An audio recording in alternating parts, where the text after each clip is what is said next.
तो आज हम देखेंगे BA third year fifth sem. Book का नाम है हमारा classical literature and history of English literature. आज हम इसकी 15 यूनिट देखेंगे। 5th यूनिट जिसका नाम है हमारा English literature from Chaucer to Renaissance. इसके आज हम ये सारे पॉइंट कवर करा देंगे आपको इस वीडियो में। मैंने ये 4th यूनिट तक पहले करा दी है, आप जाके इन्हें देख लीजिए। इसकी प्लेलिस्ट बन रही है, प्लेलिस्ट का लिंक मैं आपको इस वीडियो के डिस्क्रिप्शन बॉक्स में दे दूँगी, तो आप वहाँ से जाके देख सकते हैं इन चारों वीडियो को, अगर आपने नहीं देखी है तो। आज हम देखेंगे यूनिट 5। चलिए स्टार्ट करते हैं। ये हमारी 5th यूनिट है, इसको आज हम देखेंगे। इसमें मैं आपको एक बात बता दूँ, ये यूनिट लॉन्ग क्वेश्चन की है। इसमें से लॉन्ग क्वेश्चन आएंगे और आपके शॉर्ट और वेरी शॉर्ट भी आ सकते हैं।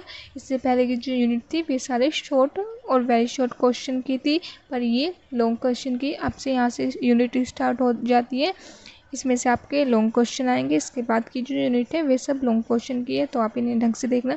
पहले मैं आपको इसके नोट्स बताऊँगी, मॉडल पेपर इसके बाद बताऊंगी। इसमें से आपको नोट्स में से ही पूरी तैयारी करनी है, क्योंकि मॉडल पेपर में कुछ खास दे नहीं रखा है। इसमें मैं आपको अच्छे से बताऊंगी, इजी लैंग्वेज में बिल्कुल मैंने नोट्स बना रखे हैं, तो आप इसमें से करना। मॉडल पेपर में मैं आपको इस वीडियो की लास्ट में दिखा दूंगी, और पहले हम ये देख लेते हैं, क्योंकि आपको इसमें से ही करना होगा। मॉडल पेपर तो सिर्फ आप क्वेश्चन के लिए देख लेना एक बार, वो मैं दिखा दूंगी। तो चलिए अब देख लेते हैं the age of Chaucer. Age of Chaucer क्या है? तो जब से चौसर का जन्म हुआ था और जब तक उनकी मृत्यु हुई है, उस पूरी एज को एज ऑफ चौसर के नाम से जाना जाता है। The 14th century is known as the age of Chaucer. 14th century Chaucer के नाम से जानी जाती है। He was a great writer, वे ग्रेट राइटर है who is not only of an age, बल्कि वे किसी एक एज से नहीं बट ऑल सभी एजों से वे एक महान राइटर है।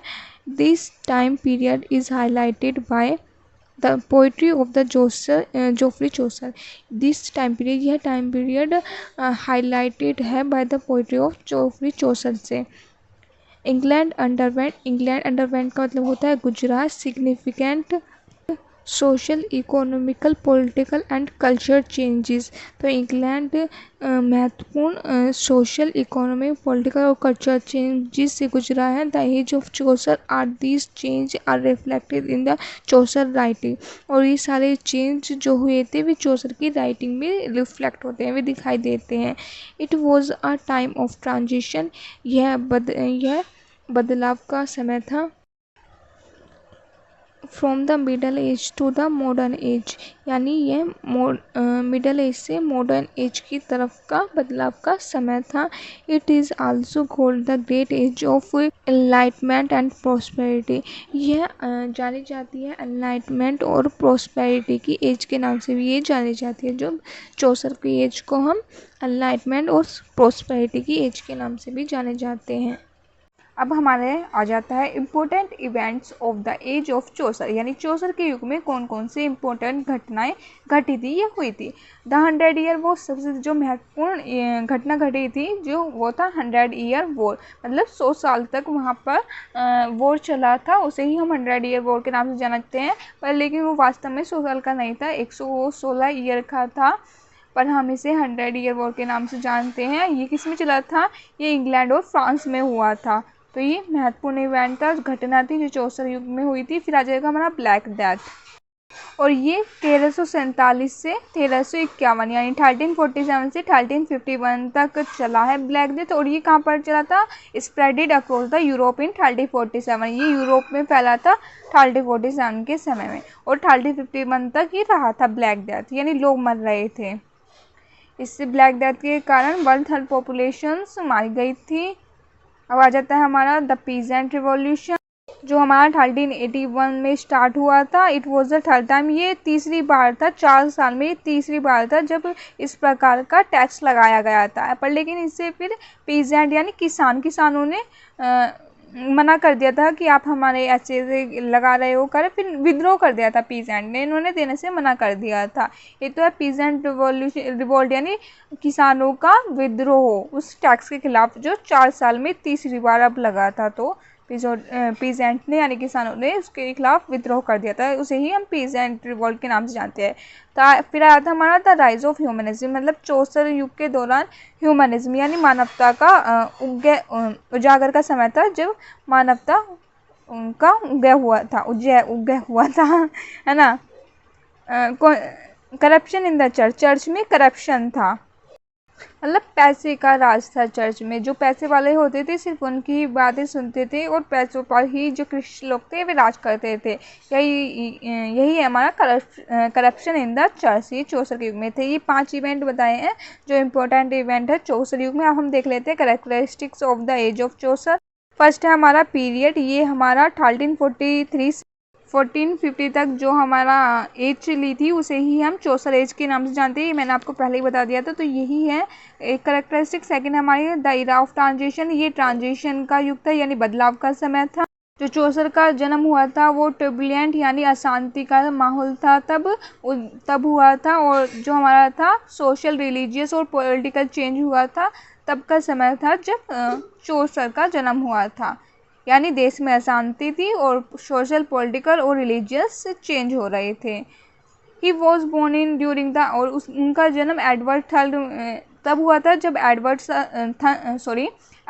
थर्ड शासन कर रहे थे और ली थोआ रिचार्ड सेकंड, और जो रिचार्ड सेकंड का जब शासन था उस समय ये पूरे जिए, उन्होंने अपनी लाइफ स्पेंड करी थी उतने साल तक की, मतलब ये जिए थे जब रिचार्ड सेकंड शासन कर रहे थे। एंड डाइड, और फिर उस समय मर गए थे जब हेनरी फोर्थ ने शासन मतलब पदभार संभाला था। जब हेनरी फोर्थ शासन करने के लिए आए थे तभी ये मर गए थे। फिर आ जाएगा हमारा ग्रोथ ऑफ नेशनल सेंटिमेंटल। सब ग्रोथ ऑफ नेशनल सेंटिमेंटल मतलब नेशनल सेंटिमेंटल का ग्रोथ हो रहा था, और उस समय चौसर टाइम में there is a strong increase of nationalism, मतलब राष्ट्रवाद का काफ़ी इंक्रीज हुई थी। द 100 Year War gave a feeling of national pride and self respect to the people of England। England के लोगों ने 100 Year War के होने से फीलिंग नेशनल प्राइड और सेल्फ रेस्पेक्ट की फीलिंग को उजागर किया। फिर आ जाएगा हमारा black death, famine and social unrest.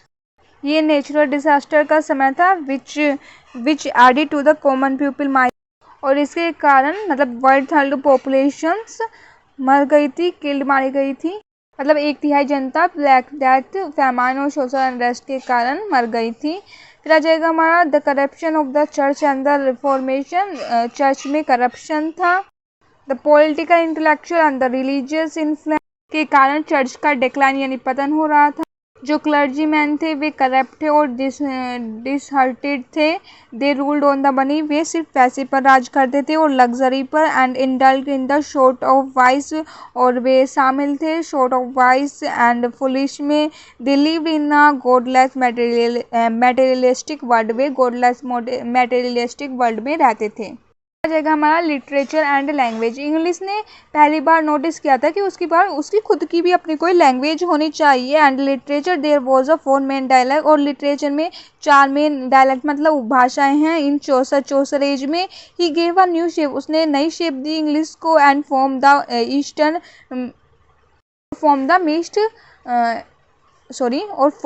East Midland dialect, और उन्होंने ईस्ट मिडलैंड डायलैक्ट को फॉर्म दिया था। फिर आ जाएगा हमारा एक क्वेश्चन ऐसे भी बन सकता है, वो who is the father of the Chaucer, है ना, ऐसे समथिंग करके। तो आप उसमें सबसे पहले ये लिख देना, चौसर वॉज अ ग्रेट पोइट, एक ग्रेट पोइट था, है ना। ये मैंने आपको पहले उसमें बता रखा है ना।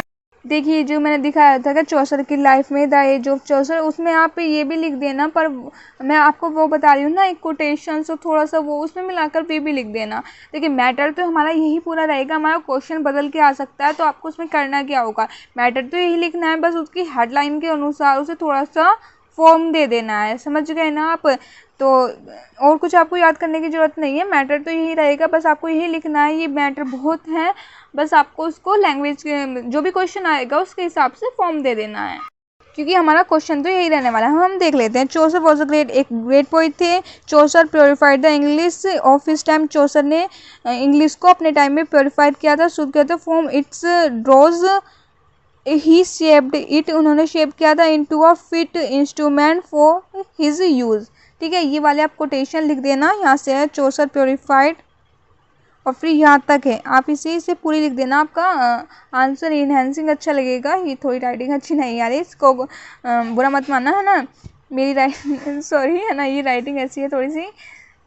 ठीक है, बस आप मैटर देखिए। मैटर बहुत ही इजी लैंग्वेज में, बहुत ही अच्छे से मैंने मेहनत करके आपके लिए बनाया है। राइटिंग को छोड़िए, मैटर आपको अच्छा मिल रहा है उस पर ध्यान दीजिए, क्योंकि राइटिंग से आपको कोई लेना देना नहीं है। आप अपनी राइटिंग में, आपकी जैसी भी राइटिंग है उसमें आप अच्छी करके लिख दीजिएगा इसे, है ना। तो राइटिंग का मैटर नहीं है, बस आपको मैटर अच्छे से मिल रहा है, इजी लैंग्वेज में मिल रहा है, आप इस पर ध्यान दीजिए। दस Chaucer did for the English language, प्रकाश चौसर ने इंग्लिश लैंग्वेज के लिए वो किया जो डांते ने इटालियन लैंग्वेज के लिए किया था। ठीक है, तो अब आ जाता है हमारा the dark age. The dark is a term often use synonymously with the middle age. तो डार्क एज जो है ऑफ्टन यूज़ किया जाता है, प्राय यूज़ किया जाता है सिनोनिम पर्यायवाची के रूप में, मिडल एज के रूप में। यानी हम डार्क एज को हम मिडल एज के नाम से भी जाने जाते हैं, और अब फ्यूंडलर पीरियड, और हम इसे फ्यूंडलर पीरियड के नाम से भी जानते हैं। The earlier middle age in Europe, प्रारंभिक मिडल एज इन यूरोप में लास्टेड चली है from the approximately 1476 AD to 1000 AD तक। Is known as the dark age, ये डार्क एज के नाम से जानी जाती है। इन द हिस्ट्री में it was the period between 5th and 14th century, यह पीरियड था 5th से 14th सेंचुरी के बीच तक। It was the period of the fall of the Roman emperor, ये रोमन एम्पर के पतन का युग था। At the rise of the Italian Renaissance, और ये इटालियन रेनेसा के राइज का उगे का समय था, जब राइज हुआ था, उसका जन्म हुआ था इटालियन रेनेसा का, उसका ये समय था।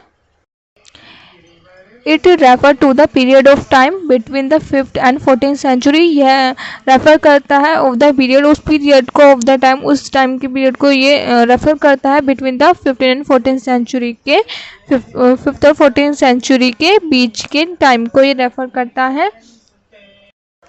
लास्टेड 9000 ईयर, जो 9000 ईयर तक चला है। Dark age is also known as a barren period, dark age को हम बैरन पीरियड यानी बंजर पीरियड के नाम से भी जाना जाता है। Before beginning the golden age के पहले ये डार्क एज था ऑफ द इंग्लिश लिटरेचर में। इंग्लिश लिटरेचर पास दो are long barren period, English literature लंबे बैरन पीरियड यानी लंबे बंजर समय के युग से गुजरा है। Barren period in English history was nearly 200 years after the Chaucer death। जो barren period है इंग्लिश लिटरेचर में, वो चौसर की डेथ के 2 साल बाद आया था। एनी पोइट असिस्ट, कई पोइट कहते हैं whose name can be written in the same line of with him, उनका नाम डार्क एज जी के साथ ही लिखा जाता है। There were many poet who tried to imitate Chaucer's but fail, there कितने पोइट हुए हैं जो चौसर की राइटिंग की इमिटेट नकल करना चाहते थे, पर लेकिन वे फेल्ड हो गए। In the dark age prose and poetry was not much develop, dark age में प्रोज और पोइट्री ज़्यादा डेवलप नहीं हुई थी, but miracle mystery morality play provide a strong basis for Elizabethan drama. Dark age में ज़्यादा प्रोज और poetry develop नहीं हुई थी, बट मिरेकल माइस्ट्री और मोरालिटी प्ले प्रोवाइड मतलब स्ट्रॉन्ग बेसिस प्राप्त किया था इन माइस्ट्री, मोरालिटी और मिरेकल प्ले ने एलिजाबेथन ड्रामा को, मतलब ये वहाँ पर डेवलप हुई थी मिरेकल। और प्रोज और पोइट्री तो वहाँ पर ज़्यादा डेवलप नहीं हुई थी डार्क एज में, पर मिरेकल माइस्ट्री और मोरालिटी प्ले डेवलप्ड हुई थी, और इन्होंने एलिजाबेथन ड्रामा को एक स्ट्रॉन्ग बेसिस प्रदान किया था। The era is a time of war, यह इरा वॉर के युद्ध के समय का था। इग्नोरेंस, जब मतलब यह युग तब था जब वॉर हो रहा था, इग्नोरेंस थी। फेमाइन, इसका मतलब होता है अकाल। पैंडमिक, महामारी, such as the black death, जैसे black death. And the struggle थी। That this period saw a little scientific culture development, इस पीरियड ने बहुत ही कम साइंटिफिक और कल्चर डेवलपमेंट देखे थे, यानी इसके में बहुत ही कम साइंटिफिक और कल्चर डेवलपमेंट हुए थे। अब हम जान लेते हैं characteristics of dark age. It is a time period of the fall of the western Roman empire, यह वेस्टर्न रोमन एम्पायर के पतन का समय था। ये करेक्टराइज्ड है कुछ लिमिटेड रिकॉर्ड के द्वारा। द स्प्रेड ऑफ क्रिश्चियनिटी, यानी इसमें क्रिश्चियनिटी का स्प्रेड फैलाव हुआ था। Development of the funeral system का डेवलपमेंट हुआ। फ्यूनरल सिस्टम का अर्थ होता है सामंतवादी व्यवस्था, यानी तब सामंतवादी व्यवस्था का विकास हो रहा था, किसमें, डार्क एज में। नेक्स्ट पॉइंट है हमारा miracle and morality play. Miracle play, पहले हम मिरेकल मिरेकल प्ले देखेंगे, जैसे कि इनसे नाम से पता चल रहा है मिरेकल प्ले यानी इस प्ले में कुछ चमत्कार दिखाया जाएगा। मोरालिटी प्ले, इसमें कुछ नैतिकता की बात होगी, है ना, मोरालिटी की बात होगी। तो इसके हिसाब से ही, इनके नाम के हिसाब से ही ये प्ले अपने बारे में डिफाइन करते हैं। तो सबसे पहले हम मिरेकल प्ले के बारे में देखेंगे। इन द मिडल एज, मध्य युग में three types of play were popular, 3 प्रकार के प्ले पॉपुलर थे, माइस्ट्री, मिरेकल और morality play. Mystery play represented episode of the life of the Christian. जो माइस्ट्री प्ले थे वे रिप्रेजेंट करते थे यानी प्रस्तुत करते थे episode of the life of Christian, मतलब जो क्रिश्चियन थे उनके लाइफ के बारे में ये बताते थे। और miracle play represent the miracle of the life of संत, और जो मिरेकल प्ले होते थे वे रिप्रेजेंट करते थे रिप्रेजेंट मिरेकल, जो चमत्कार को, ऑफ द लाइफ ऑफ संत की लाइफ के चमत्कार को मिरेकल प्ले प्रेजेंट करते थे। मोरालिटी प्ले रिप्रेजेंट करते थे वाइस और वर्च्यू को ऑन द स्टेज पर प्रस्तुत करते थे। अब इन्होंने मिरेकल प्ले के बारे में विस्तार से दे रखा है। जैसे ये मिरेकल प्ले के बारे में, ये इसका टॉपिक था मिरेकल प्ले, तो इन्होंने मिरेकल प्ले के पहले इसमें बता दिया है 3 टाइप के प्ले थे, है ना, तो उन्होंने संक्षिप्त में विस्तार किया था उनका। अब इन्होंने मिरेकल प्ले के बारे में पूरा विस्तार से बताया है। Miracle play focused on the saint side, miracle play जो होते थे संत की लाइफ पे फोकस होते थे, और डीड, उनके जो महान कार्य होते थे उन पर। Usually the deed that made a person saint, और यूजुअली आमतौर पर उस ऐसे कार्य हो सकते हैं जो एक पर्सन को संत बनाता था। Miracle play also called a Sant play, miracle play को हम संत प्ले के नाम से भी जाने जाते हैं, संत प्ले और मोरल। जो मिरेकल प्ले प्रेजेंट करता है रियल, वास्तविक और fictional account of the life, miracles और मार्टिरडम ऑफ अ क्रिश्चियन संत, यानी जो क्रिश्चियन संत होते हैं उनकी लाइफ के बारे में ये कुछ सत्य बातों और कुछ काल्पनिक बातों के बारे में ये बताता है। कौन सा? Miracle play. During the 10th and 11th century these play were performed in the festival in church. 10th और 11th सेंचुरी के समय में ये जो प्ले होते थे चर्च में परफॉर्म किए जाते थे फेस्टिवल में, और बाय क्लर्जी के द्वारा। सेंट जॉर्ज और dragon was the well known miracle play, एक प्रसिद्ध मिरेकल प्ले हैं। These play were performed in the Latin language, ये जो प्ले हैं लैटिन लैंग्वेज में परफॉर्म किए गए हैं। They were later separated from the church, ये फिर बाद में चर्च से अलग कर दिया गया था। इन 13th सेंचुरी में इन्हें चर्च से अलग कर दिया गया था, यानी ये प्ले फिर चर्च में परफॉर्म नहीं किए जाते थे। They were switch to the English language, और अब वे इंग्लिश लैंग्वेज में की और तरफ मुड़ गए, यानी अब फिर सिर्फ इंग्लिश लैंग्वेज में परफॉर्म किए जाते थे। And were performed in the festival में ये परफॉर्म किए जाते थे। इन द टाउन फेस्टिवल, ये द्वारा लिखा गया है, इन द टाउन फेस्टिवल, एक बार ही ध्यान दें। इन द 13th सेंचुरी, 13वीं शताब्दी में ये परफॉर्म किए जाते थे। टाउन में फेस्टिवल है, पहले ये चर्च में परफॉर्म किए जाते थे 10th और 11th सेंचुरी में, फिर ये 13th सेंचुरी में टाउन में परफॉर्म किए जाते थे। The main aim of miracle play was to inspire people, जो मिरेकल प्ले का जो मेन एम था वो पीपल को इंस्पायर करना था फ्रॉम सेंट्स लाइफ, मतलब संत लोगों की लाइफ से पीपल को इंस्पायर करना था। ड्यूरिंग द 16th सेंचुरी के दौरान there was a ban on the miracle play पर बैन लगा दिया गया था बाय द किंग हेनरी 8 द्वारा मिरेकल प्ले पर बैन लगा दिया गया था। कौन सी? 16th सेंचुरी में।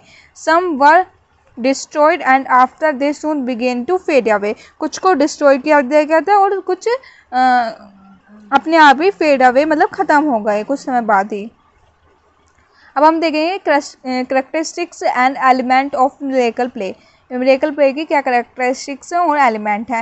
रिलीजियस थीम, इसकी रिलीजियस थीम है, ये मैंने आपको हेडिंग दे रखी है, आप इनके अंदर खुद लिख सकते हैं, है ना। अब आप 6th सेम में आ गए हैं, इतने आप कैपेबल हो गए हो, इनके अंदर आप खुद लिख सकते हो, मैं आपको सिर्फ हेडिंग प्रोवाइड कराऊंगी, इनका अंदर का आप खुद लिख लेना। फर्स्ट हेडिंग है हमारी रिलीजियस थीम, इसकी थीम कैसी है? रिलीजियस थीम है। सेकेंड आ जाएगा परफॉर्मेंस इन चर्चयार्ड और मार्केट प्लेस, ये चर्चयार्ड और मार्केट प्लेस पर परफॉर्म किए जाते थे, इसके बारे में मैंने आपको पहले बता दिया है, तो आप उसमें से भी लिख सकते हैं, मैं सिर्फ हेडिंग दे रही हूँ, ये आपके लिए बेस्ट होगा, इतना ज़्यादा याद करने की जरूरत नहीं है, और इसके अंदर का आप लिख देंगे खुद ही। यूज़ ऑफ एलिगरी, इसमें एलिगरी का यूज़ किया गया है। यूज़ ऑफ स्पेक्टिकल्स 5th आ जाएगा। मिरेकल सीन इसमें मिरेकल सीन आते हैं, यानी चमत्कार से बड़े सीन होते हैं। Mixing of humour and seriousness, इसमें ह्यूमर्स मतलब हास्य एंड सीरियसनेस दोनों हैं। अब आ जाएगा हमारा morality play. This play personified the moral value, ये जो प्ले है पर्सोनिफाइड करता है मोरल वैल्यू को, पर्सोनिफाइड यानी मानवीकृत करता है मोरल वैल्यू को। और ऑब्स्ट्रक्ट आइडिया, ऑब्स्ट्रक्ट मतलब निराकार, जिसका कोई आकार नहीं होता है, जिसका कोई सार नहीं होता है, अमूर्त होते हैं जो। To teach moral lesson, moral lesson सिखाने के लिए, टीच करने के लिए। Morality play teach their audience, morality play अपनी ऑडियंस को सिखाते हैं audience lesson on how to lead a good moral life, कि कैसे एक गुड मोरल लाइफ जी जा सकती है। It was a very popular in Europe, यह बहुत पॉपुलर था यूरोप में ड्यूरिंग 15 एंड 16 सेंचुरी में मोरालिटी प्ले बहुत पॉपुलर था। It was performed in theatre, यह थिएटर में परफॉर्म किया जाता था। It is also known as the morality, यह मोरालिटी के नाम से भी जाना जाता है। The main aim of morality play was to develop moral value, जो मेन एम था मोरालिटी प्ले का कि मोरल वैल्यू डेवलप करना था इन पीपल में। They were the source of inspiration, वे इंस्पायरेशन के सोर्स थे फॉर पीपल के लिए। टू परफॉर्म गुड डीड्स जिससे लोग अपना अच्छे कार्य करें, इसके लिए मोरालिटी प्ले मुख्य रूप से चलाए गए थे। Morality play are based highly from a religious stand point, जो मोरालिटी प्ले का बेस्ड था वो मुख्य रूप से रिलीजियस स्टैंड पॉइंट था। In order to teach individual, कि सिखाने के लिए कि मानव कैसे व्यवहार करते हैं, कैसे तुम एक अच्छे इंसान बन सकते हो। और मोरालिटी प्ले इंडिविजुअल को सिखाते थे अबाउट प्रॉपर और ट्रू मॉरल्स के बारे में, राइट एंड रॉन्ग, क्या सही है और क्या गलत है। इन दिस प्ले में the protagonist personified moral quality, इस प्ले में जो प्रोटोगोनिस्ट थे वो पर्सोनिफाइड करते थे मोरल क्वालिटी को, like charities, honesty, misery, ETC. Some common morality play, जो कुछ कॉमन मोरालिटी प्ले है वो Everyman, hinch corner, the Castle of Perseverance. यहाँ पे देखिए कुछ मोरालिटी प्ले का एग्जाम्पल दे रखा है। मैनकाइंड फर्स्ट एग्जाम्पल है morality play Mankind. It is a middle way morality play, ये एक मिडिल वे मोरालिटी प्ले है। डैट टीच, जो हमें सिखाता है the battle between good and evils, good और इवल्स के बैटल के युद्ध को बीच के बताता है कि क्या सही है और क्या गलत है। In the persons life, persons की लाइफ में मैनकाइंड इज़ अ फार्मर, एक मैनकाइंड नाम का, इसमें जो मैनकाइंड प्ले है इस मैनकाइंड नाम का ही एक प्रोटोगोनिस्ट था अ फार्मर, वो जो कि एक फार्मर था। Who represent everyday humans being, जो रिप्रेजेंट करता है एवरीडे ह्यूमन्स बीइंग, जैसे मतलब आमतौर पर इंसान होते हैं उनको ही रिप्रेजेंट करता है। मर्सी मतलब देव से एडवाइस करती है मैनकाइंड को to live a virtuous life, कि वे एक वर्चुअस लाइफ ले, दो हार्ड वर्क करे और वे एक वर्चुअस लाइफ ले and hard work and faith. Mankind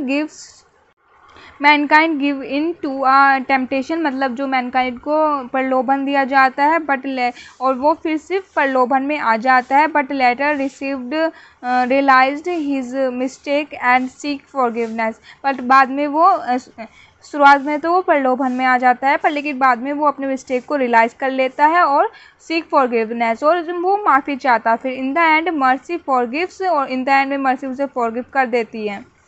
एक हमारा प्ले है मैग्निफिसेंस। अगर आप इस प्ले को देखना चाहें तो आप इसे देख सकते हैं ढंग से यूट्यूब पर, मे बी अपलोडेड होगा। अब मैं अगला बता रही हूँ मैग्निफिसेंस। वैसे ये आपके लिए इतना ही बहुत है, आपको इतने जानने की ज़रूरत है नहीं। इसमें आया तो आपका बस एग्जाम्पल बता दीजिए, है ना। तो बस ये आप सिर्फ एग्जाम्पल ही याद कर लीजिए। एक मैनकाइंड है, एक मैग्निफिसेंस और एवरीमैन है। पर लेकिन आपको थोड़ा सा क्वेश्चन लेंदी हो जाएगा, लॉन्ग हो जाएगा, इसके बारे में आपको, इसलिए आपको स्टोरी बता रही हूँ, कोई हार्ड नहीं है। एक बार पढ़ेंगे तो एकदम से याद हो जाएगी, तो बस आप इतना ही देख लेना। Magnificence, in magnificence the character magnificence play में जो करेक्टर मैग्निफिसेंस है, ये जो मैग्निफिसेंस है वही प्रोटोगोनिस्ट है मैग्निफिसेंस प्ले में। सिम्बोलिज नोबिलिटी, वो जो सिम्बोलाइज होता है, मतलब जो प्रतीक होता है नोबिलिटी का, and generosity, he is deceived by vice, वह वाइस के द्वारा वाइस के द्वारा धोखा दिया जाता है, एंड लूज एवरीथिंग, और सब कुछ वो खो देता है। Through the guidance of good counsels, पर लेकिन guidance of good counsels and और providence he repeats and refuge. फिर आ जाएगा Everyman is a middle way morality play है, दैट इज जो हमें सिखाता है मोरल लेसन अबाउट दैट के बारे में जो हमें मोरल लेसन बताता है। अब हम देखेंगे पर्पज ऑफ मोरलिटी प्ले के क्या क्या पर्पज है। The purpose of morality play was to educate with entertainment with this purpose.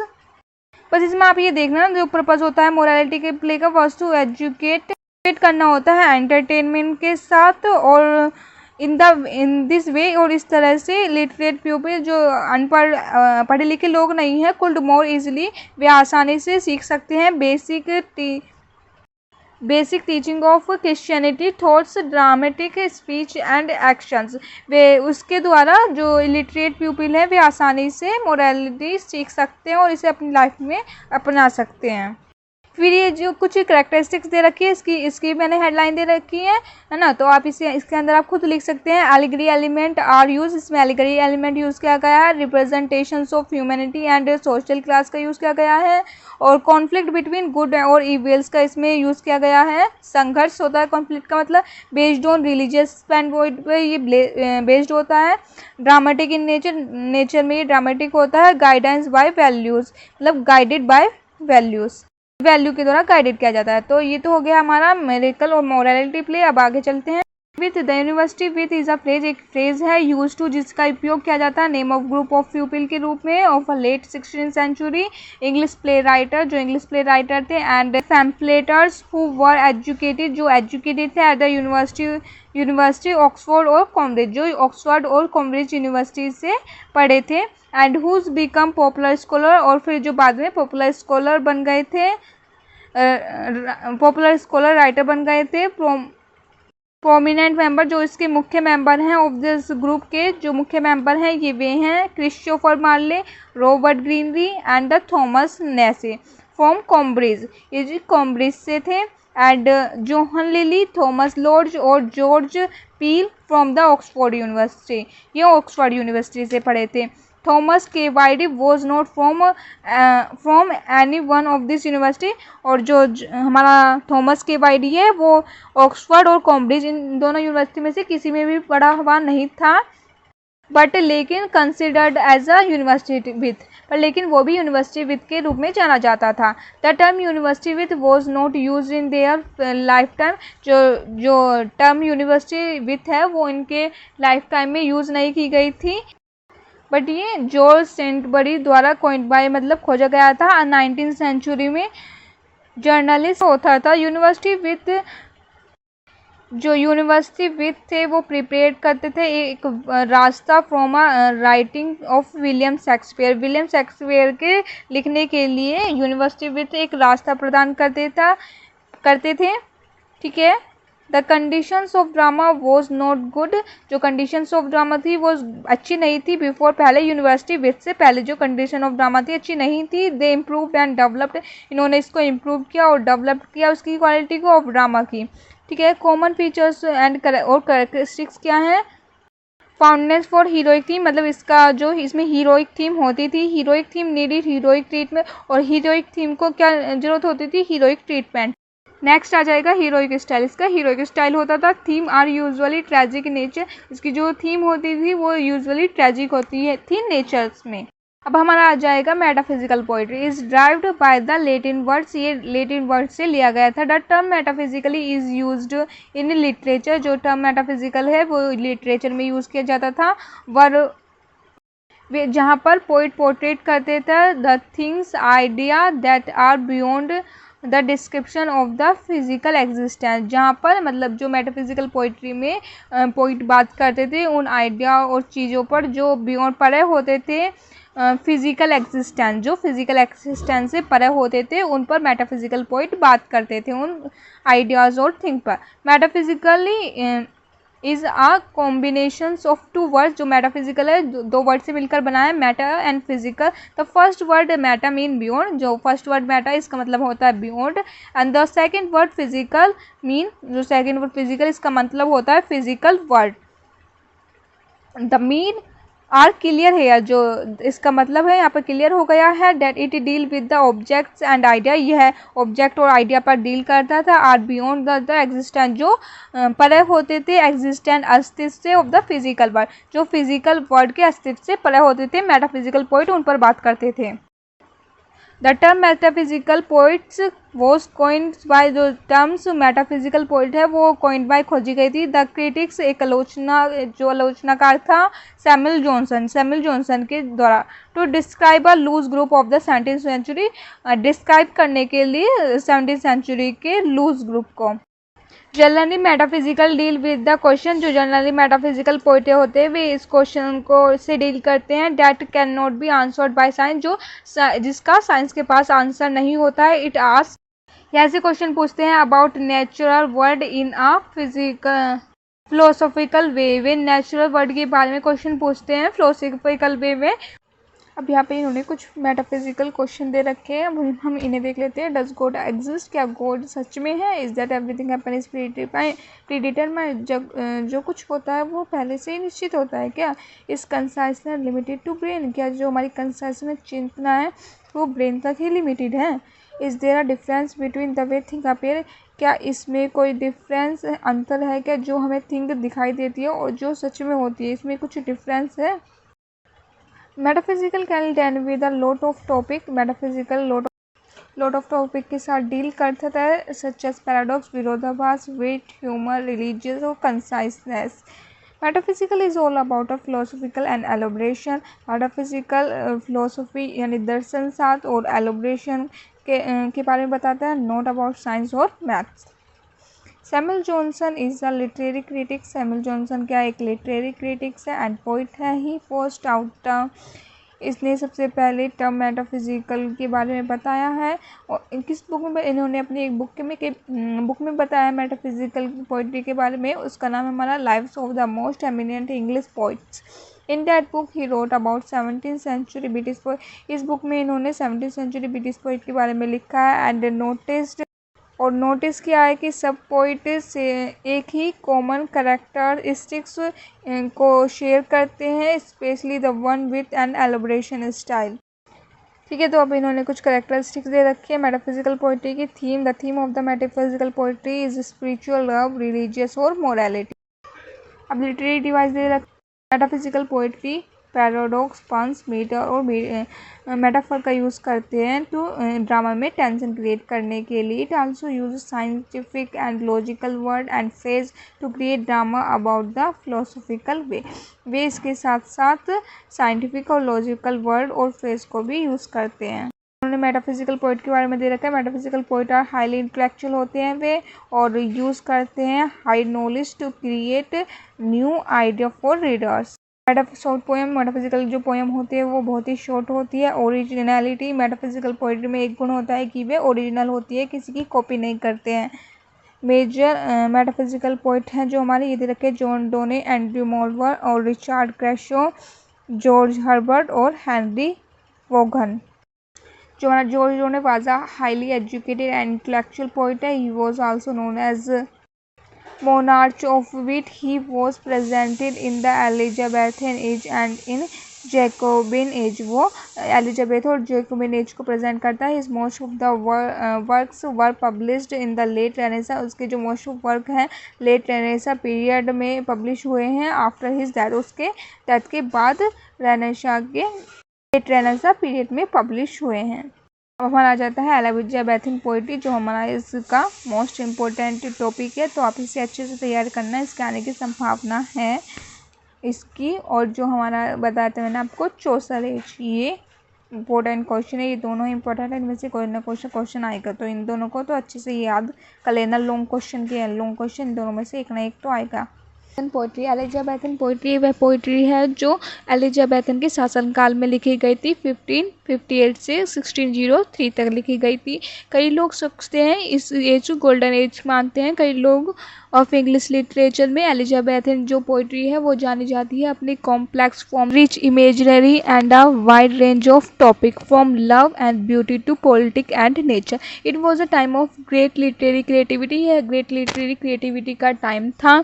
And the the innovations in England Elizabethan poetry often explore, Elizabethan की जो पोइट्री है ऑफ्टन एक्सप्लोर करती है, उजागर करती है themes of love, nature and the human experience. अब ये करेक्टरिस्टिक्स हैं एलिजाबेथन पोइट्री की। Sonnet, the sonnet was major poetic form during the Elizabethan era. जो सोनेट था मेजर पोइटिक फॉर्म था ड्यूरिंग द एलिजाबेथन इरा के दौरान। Sonnet form become very popular in Elizabethan age में सोनेट बहुत popular हुआ। Sonnet is a form of poetry, sonnet एक form of poetry था जिसकी 14 लाइन होती हैं। सोनेट ओरिजिनली इटाली में लिखा गया था बाय पेट्रार्क के द्वारा लिखा गया था। द ट्रेडिशनल इटालियन सोनेट, जो पारंपरिक ट्रेडिशनल सोनेट था वो उसको हम पेट्रार्क सोनेट के नाम से जानते हैं और उसकी 14 लाइन होती थी। वैसे सोनेट की मेन करेक्टरिस्टिक्स है उसकी 14 लाइन होती हैं, ये आपने पहले पढ़ रखा है। Of the poem which has 2 part, जिसके 2 पार्ट होते हैं, ऑक्टेव एंड सेस्टेव। ऑक्टेव में क्वेश्चन पूछता है और सेस्टेव में उसके आंसर दिए जाते हैं। It is often revolve around themes of courtly love, इसकी जो थीम होती है वो हमेशा कंट्रीली लव होती है, देश प्रेम होता है। द इंग्लिश और शेक्सपियरियन सोनेट, जो हम इंग्लिश सोनेट को हम शेक्सपियरियन सोनेट भी कहते हैं, फ्रॉम कंसिस्ट ऑफ 3 क्वार्टेंट्स, यह 3 क्वार्टेंट्स रखता है, मतलब 4 लाइन के 3 पैराग्राफ होते हैं। फ्रॉम बाय द कपलेट, जिसमें आखिर में एक कपलेट होता है। विद अ राइम स्कीम, जिसकी राइम स्कीम होती है A B C D E F और जी। सेकंड करेक्टरिस्टिक्स है हमारी एलिजाबेथन पोइट्री की लिरिक, वो लिरिक होती है उसे हम गा सकते हैं। थर्ड है नैरेटिव पोइट्री, उसकी नैरेटिव पोइट्री होती है वर्णनात्मक होती है, डिस्क्रिप्टिव होती है। फोर्थ है हमारा इसमें इमेजनरी और फिगरेटिव लैंग्वेज का यूज़ किया जाता है, मतलब इसमें इमेज का और फिगरेटिव लैंग्वेज का यूज़ किया जाता है। एलिजाबेथन पोइट्री में पर्सनल एंड सब्जेक्टिव टोन होती है, इसकी एलिजाबेथन पोइट्री की जो टोन होती है वो पर्सनल और सब्जेक्टिव होती है। एक्सप्लोरेशंस ऑफ कॉम्प्लेक्स थीम, इसमें कॉम्प्लेक्स थीम उजागर होती है जैसे love, loss, morality, religion, spirituality etc। अब ये फेमस एलिजाबेथन पोइट दे रखे हैं यहाँ पे। फर्स्ट है William Shakespeare, Edward Spenser, sir Philips Sidney and the Christopher Marlowe. अब यहाँ पे एलिजाबेथन सोनेट के बारे में दे रखा है थोड़ा सा, इसे आप सोनेट में ही लिख देना, मैंने वैसे अलग लिख दिया है। आप इसे जो सोनेट करेक्टरिस्टिक्स थी ना उसमें ही इसे पॉइंट को डाल देना एलिजाबेथन सोनेट को। Elizabethan sonnet, the sonnet was originated in Italian, जो इटाली मतलब जो सोनेट है वो ओरिजिनली इटाली लैंग्वेज में था। During the 14th century Petrarch and Dante were the पोइनर, जो पेट्रार्क और दांते थे वे पोइनर थे जिन्होंने सोनेट की शुरुआत की थी। In the directions Petrarch addresses his sonnet, जो पेट्रार्क था अपनी सोनेट को एड्रेस करता था लव ऑफ लूरा के लिए, Dante to Beatrice. The sonnet enjoyed its heyday in Italy during the 15th century. By the 16th century, it had spread the span to France. चाहे आप एलिजाबेथन सोनेट को इसमें बस इतना ही लिख देना, चाहे आप ना भी लिखना, एलिजाबेथन सोनेट इतना इम्पोर्टेंट नहीं है, इसका करेक्टरिस्टिक्स है, आप चाहे वही लिख देना, वही बहुत है। अब देख लेते हैं हम इसकी करेक्टरिस्टिक्स क्या हैं। फर्स्ट है हमारी sonnet were address to an actually lady और द लेडी ऑफ इमेजिनेशन। ये जो सोनेट एड्रेस होते थे वो लेडी और एक्चुअल लेडी और लेडी ऑफ इमेजिनेशन को एड्रेस थे। The Elizabethan broke the Petrarch sonnet into 3 corners. जो एलिजाबेथन सोनेट था उन्होंने 3 भागों में बांट दिया था सोनेट को। क्वार्टेट्स इंक्लूडेड बाय कपलेट, मतलब 3 तो क्वार्टेट होते थे और एक कपलेट होता था। French sonnets were the model of the Elizabethan sonnet, जो फ्रेंच सोनेट्स थे वे मॉडल थे एलिजाबेथन सोनेट के। Love was the motive of sonnet writer, love जो था मोटिव था सोनेट राइटर का, मतलब उसकी जो मेन थीम रहती थी वो लव ही रहती थी। Love was mostly of the conventional type था। They are marked by fight of imaginations, जो इमेजिनेशन द्वारा मार्क किया जाता था। फिर आ जाएगा हमारा Elizabethan sonnet were master of the art of versifications. फिर आ जाएगा हमारा इट इज़ हाईली पर्सनल। ये हाईली पर्सनल होता है, इसमें से आप कुछ ही लिख लेना, 5 लिख लेना जो आपको अच्छे लगे। It is short poem of 40 line, जैसे ये इट इज़ हाईली पर्सनल होता था, it is a short poem of 40 line. It is musical, it is written in iambic pentameter, ऐसे आप लिख लेना, ठीक है। फिर आ जाएगा हमारा एलिजाबेथ सॉन्ग एंड लिरिक। जो है एलिजाबेथन जो थी अपने पोइट्री में सॉन्ग और लिरिक का यूज़ करती थी। इन्हें आप चाहें तो एक बार बस पढ़ लेना, यही है इसमें पूरा, जैसे आप खुद भी लिख सकते हैं।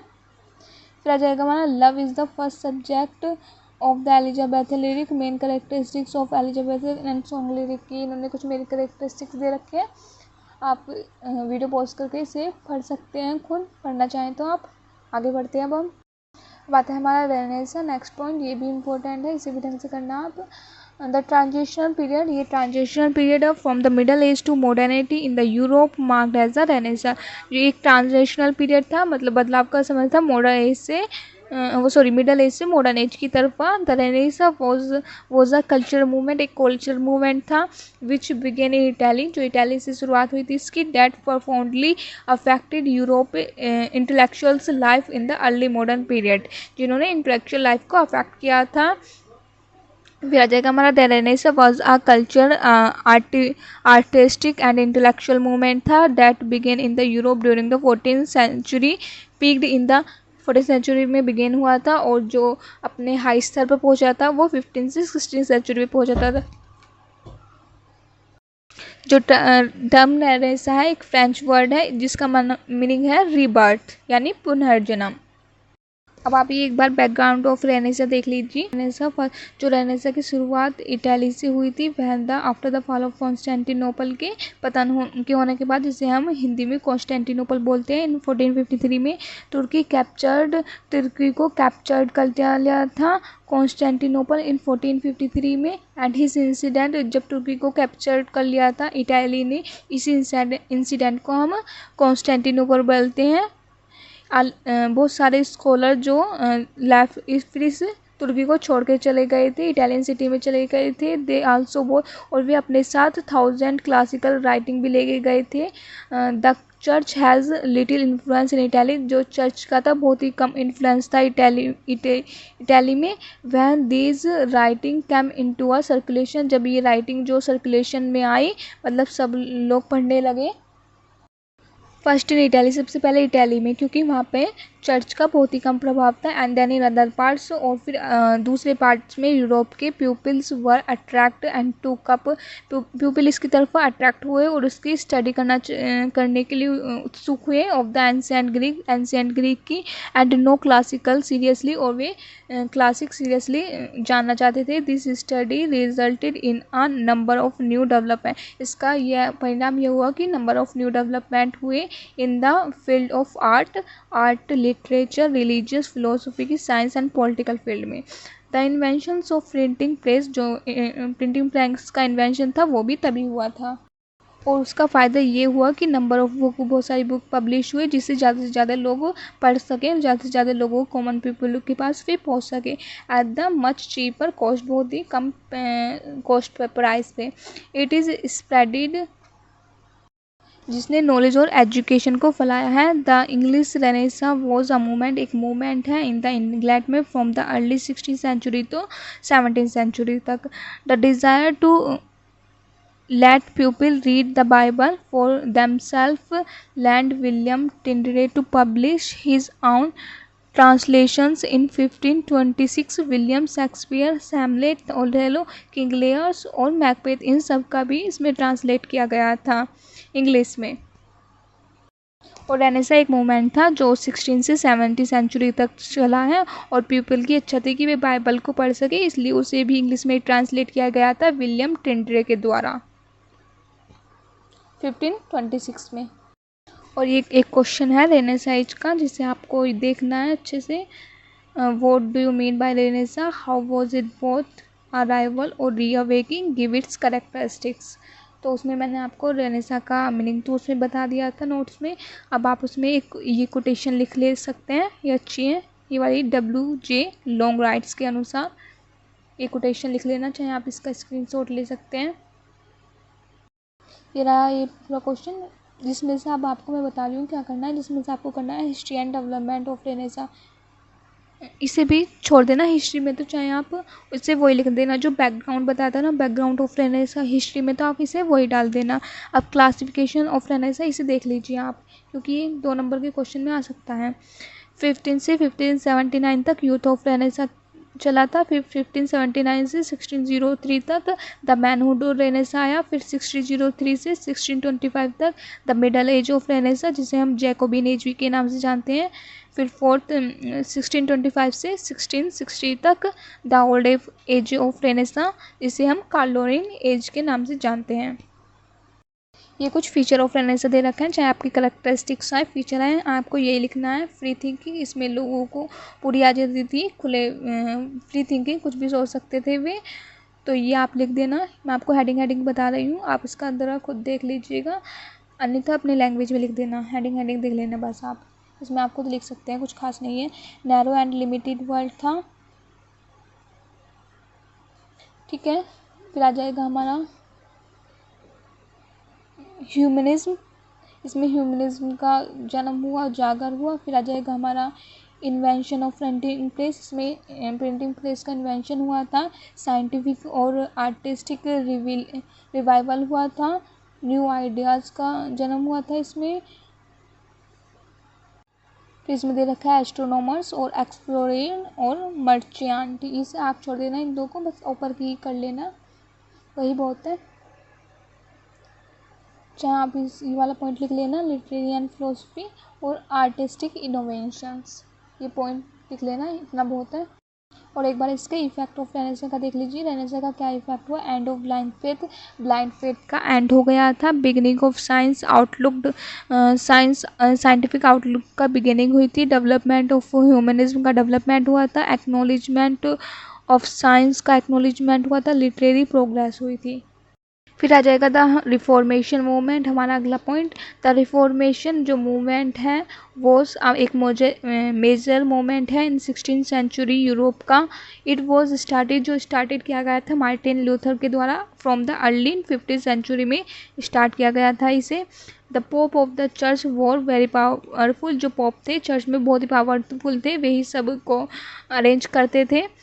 इन द वेस्टर्न यूरोप में दे यूज टू डू, और वे यूज टू डू थे मतलब आदि थे करने के लिए wrong thing in the name of religious, वे रिलीजियस के नाम पर कुछ भी गलत काम करते थे to satisfy the selfish desire, अपनी सेल्फिश डिज़ायर को पूरा करने के लिए। Pope live their life very lavishly, वे अपनी लाइफ को बहुत ही लेविशली तरीके से जीते थे। दे कमांड आर्मीज, वे आर्मी को अपने कंट्रोल में रखते थे। इन्फ्लुएंस इंटरफियर्स इन वार में इंटरफेयर करते थे। And made political alliances made करते थे। Henry at the evil practice of the sales of indulgence, वहाँ पर the sales of indulgence was a very, वो प्रैक्टिस वहाँ पे बहुत ये प्रथा चलती थी। वॉज अ प्रैक्टिस इन विच, और जिसमें क्या होता था, पॉप को एक्नॉलेजमेंट करता, मतलब इसमें कोई इंसान अगर कोई गलत काम करता था ना, तो उससे वो पैसे ले लेता और उसे एक सर्टिफिकेट थमा दे देता है, लो अब तुमने कोई गलत काम नहीं किया, अब तुम से आराम से स्वर्ग में जा सकते हो। यही था सेल्स ऑफ इनलेजमेंट, मतलब कोई बुरा काम करके पोप को पैसे दे दे और फिर वो उसे सर्टिफिकेट दे देगा कि अब तुमने कोई गलत काम नहीं किया, अब तुम आराम से स्वर्ग में जा सकते हो। बस यही था sales of indulgence was a practice in which a pope acknowledge donations which a piece of paper, एक पीस ऑफ पेपर होता था that certified that your souls will be, क्योंकि ये सर्टिफाइड करता गया था कि अब तुम्हारी सोल आराम से हेवन में जा सकती है। In German monk Martin was against of this, जो जर्मन मोक मार्टिन लूथर था इसके अगेंस्ट गया, काइंड ऑफ प्रैक्टिस, इस प्रकार की प्रैक्टिस के खिलाफ गया। और मार्टिन लूथर और वो जो मार्टिन लूथर था सच्चाई को जानना चाहता था कि वो उसके पीछे क्या सच्चाई था, इसलिए उन्होंने बाइबल को पढ़ा सत्य जानने के लिए।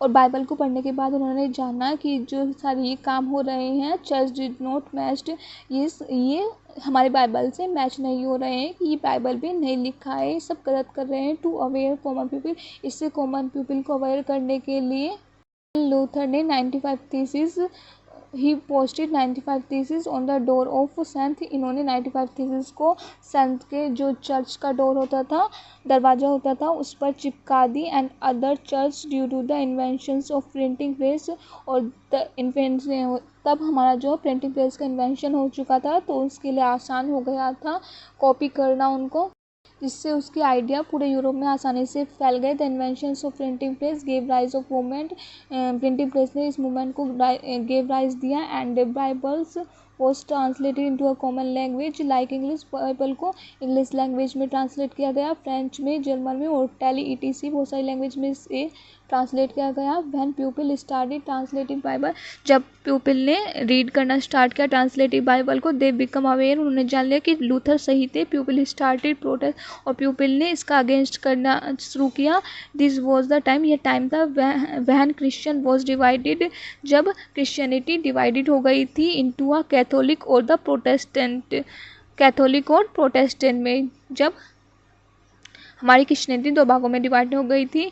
King Henry eight of England become the, जो किंग हेनरी एट था इंग्लैंड का, वो बिकम द प्रोटेस्टेंट, वो इसमें आ गया। And become the head of the church of the, और वो हेड बन गया चर्च का इंग्लैंड का। नाउ द पावर शिफ्टेड, और जो पावर शिफ्टेड हो गई थी from the pope to king, फिर वो किंग की तरफ शिफ्टेड हो गई थी।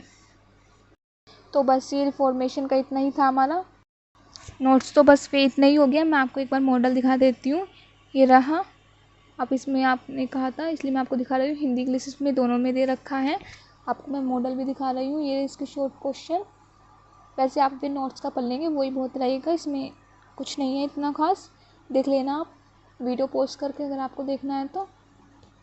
इसे मैं पढ़ाऊँगी नहीं क्योंकि वे नोट्स है, उतना ही बहुत है बस, उसमें सब कुछ है। अगर आपको ये देखने हैं तो आप वीडियो पोस्ट करिए और पढ़ लीजिए आराम से इसे। हाँ, इसे पढ़ लेना, ये वाला देख लेना। Write a short note on the contemporary tale of Chaucer to England to English literature, इसे पढ़ लेना अच्छे से। इसका ये है ना, ये वाली आप कोटेशन भी याद कर लेना, किसी में भी लिख देना अगर ये आएगा तो ये कोटेशन अच्छे से याद कर लेना, इसे आराम से आप लिख देना। ये इसमें हिंदी में भी दे रखा है, अगर आपको इंग्लिश में ना समझ में ना आए तो आप हिंदी में भी देख सकते हैं इसे। ये रहा, बस इस वाले क्वेश्चन को आप देख लेना अच्छे से, और तो आपकी मर्जी है, आप देखना चाहें तो उसको अच्छे से देख लेना। अरे किस वाले को देख लेना, what is contemporary tale, contemporary tale क्या है, ठीक है। कॉन्टेम्परेरी टेल एक अनफिनिश्ड कनेक्टर है जो पूरा नहीं हो पाया था स्टोरी का। वह 120 स्टोरी लिखना चाहता था पर लेकिन कुल 24 ही स्टोरी लिख पाया था। इसमें वे चौसर स्टोरी बताता है। Group of pilgrimage travelling from, जो पिलग्रिमेज ग्रुप था वे ट्रैवल कर रहे थे London to Canterbury to visit the science of martyr, मतलब मार्टी थॉमस बैकेट की कबर को, मतलब जो उनका वो होता है उसे देखने के लिए विजिट करने के लिए गए थे। Group of pilgrimage on their trip, इस ट्रिप पे ईच प्रत्येक पिलग्रिमेज को स्टोरी सुनानी थी as a part of the story line content, जो उनका कहा था कि तुम्हें सबको एक स्टोरी सुनानी है, मतलब 2 स्टोरी सुनानी है, एक तो जाते वक्त और एक आते वक्त। द विनर विल बी, और जो विनर होगा उसे अवॉर्ड दिया जाएगा हैंडी बैलरी का एक ढाबा रेस्टोरेंट जो था उसके द्वारा, वहाँ पर उसे अवॉर्डेड किया जाएगा, मतलब उसे डिनर खिलाकर अवॉर्डेड किया जाएगा उसके ढाबे पर। Henry Bailey host of the turban इनका होस्ट था। Chaucer make himself a collector, Chaucer भी उसमें शामिल जो टर्बन इनका होस्ट। तो ठीक है, बस यही थी इसमें ये पूरी स्टोरी, आप देख सकते हैं और पूरा पढ़ लीजिए स्क्रीनशॉट लेकर। इसका लॉन्ग क्वेश्चन दे रखा है, देख लेना बस आप इसे। अब इसे वीडियो पोस्ट करके आप खुद पढ़ लेना, ठीक है। ये रहा पूरा क्वेश्चन।